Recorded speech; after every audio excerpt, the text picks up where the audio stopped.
दोस्तों ये कहानी एक सच्ची कहानी है जिसे सुनकर आप जरूर रो देंगे। दोस्तों ये कहानी एक दुकान से शुरू होती है।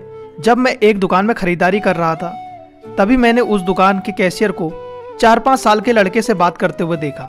कैशियर बोला, माफ करना बेटा, लेकिन इस गुड़िया को खरीदने के लिए तुम्हारे पास पूरे पैसे नहीं है।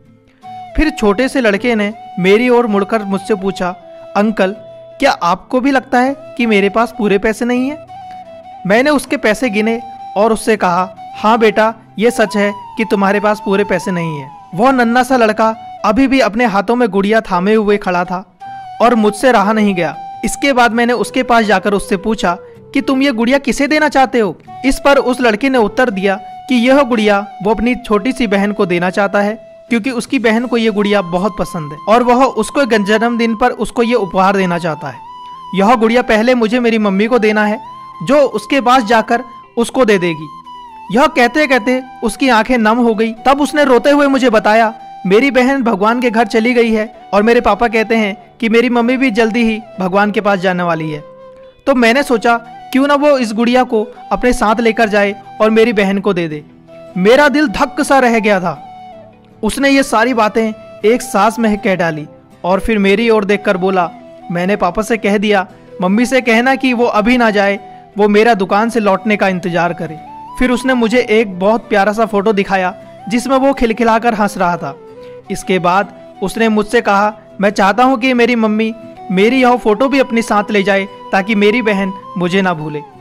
मैं अपनी मम्मी से बहुत प्यार करता हूँ और मुझे नहीं लगता कि वो मुझे ऐसे छोड़कर कहीं चली जाएगी। पर मेरे पापा कहते हैं उन्हें मेरी छोटी बहन के साथ रहने के लिए जाना ही पड़ेगा। इसके बाद उसने फिर से उस गुड़िया को गमगमीन आंखों से खामोशी से देखा। मेरे हाथ जल्दी से अपने बटुए पर्स तक पहुंचे और मैंने उससे कहा, चलो एक बार और गिनती करते हैं कि तुम्हारे पास गुड़िया के लिए पूरे पैसे हैं कि नहीं। उसने कहा, ठीक है, पर मुझे लगता है मेरे पास पूरे पैसे थे। इसके बाद मैंने उससे नजरें बचाकर कुछ पैसे उसमें जोड़ दिए और फिर हमने उन्हें गिनना शुरू कर दिया। ये पैसे उसकी गुड़िया के लिए काफ़ी थे। यही नहीं, कुछ पैसे अतिरिक्त भी बच गए थे। नन्हे से लड़के ने कहा, भगवान का लाख लाख शुक्र है मुझे इतने सारे पैसे देने के लिए। फिर उसने मेरी ओर देखकर कहा कि मैंने कल रात सोने से पहले भगवान से प्रार्थना की थी, मुझे इस गुड़िया को खरीदने के लिए पैसे दे देना ताकि मम्मी इसे मेरी बहन को दे सके।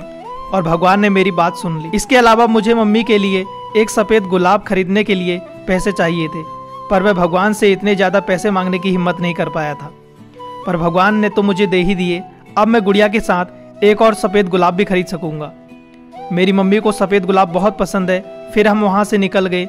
मैं अपने दिमाग से उस छोटे से लड़के को निकाल ही नहीं पा रहा था। फिर मुझे 2-3 दिन स्थानीय समाचार पत्र में छपी एक घटना याद आई जिसमें एक शराबी ट्रक ड्राइवर के बारे में लिखा था जिसने नशे की हालत में मोबाइल फ़ोन पर बात करते हुए एक कार चालक महिला की कार को टक्कर मार, जिसमें उसकी 3 साल की बेटी की घटनास्थल पर ही मृत्यु हो गई थी और वो महिला कोमा में चली गई थी। क्या वह परिवार इसी छोटे लड़के का था? मेरा मन रोम रोम से कांप उठा। मेरी उस नन्हे लड़के के साथ हुई मुलाकात के 2 दिनों बाद मैंने अखबार में पढ़ा कि उस महिला को बचाया नहीं जा सका। मैंने अपने आप को रोक नहीं सका और अखबार दिए पते पर मैं पहुंच गया जहां उस महिला का अंतिम दर्शन करने के लिए रखा हुआ था। वह महिला सफेद कपड़ों में थी, सफेद गुलाब और उस छोटे से लड़के का फोटो लिए हुए, और उसके सीने पर रखी हुई थी वह गुड़िया। मेरी आंखें नम हो गई। मैं नम आंखें लेकर वहां से लौटा। उस नन्हे से लड़के का अपनी माँ और बहन के लिए जो प्यार था वह शब्दों में बयान करना बहुत मुश्किल है। ऐसे में एक शराबी चालक ने अपनी घोर लापरवाही से क्षण भर में उस लड़के से सब कुछ छीन लिया था। इस कहानी से मैं सिर्फ आपको एक ही संदेश देना चाहता हूँ, कृपया आप जब भी गाड़ी चलाएं आप शराब का सेवन बिल्कुल भी ना, क्योंकि ये आपकी जिंदगी और दूसरे की जिंदगी के लिए बहुत हानिकारक है। पल भर में किसी की दुनिया उजड़ जाती है। दोस्तों अगर हमारे चैनल पर नए हैं, आपका मन करता है तो सब्सक्राइब कर दें।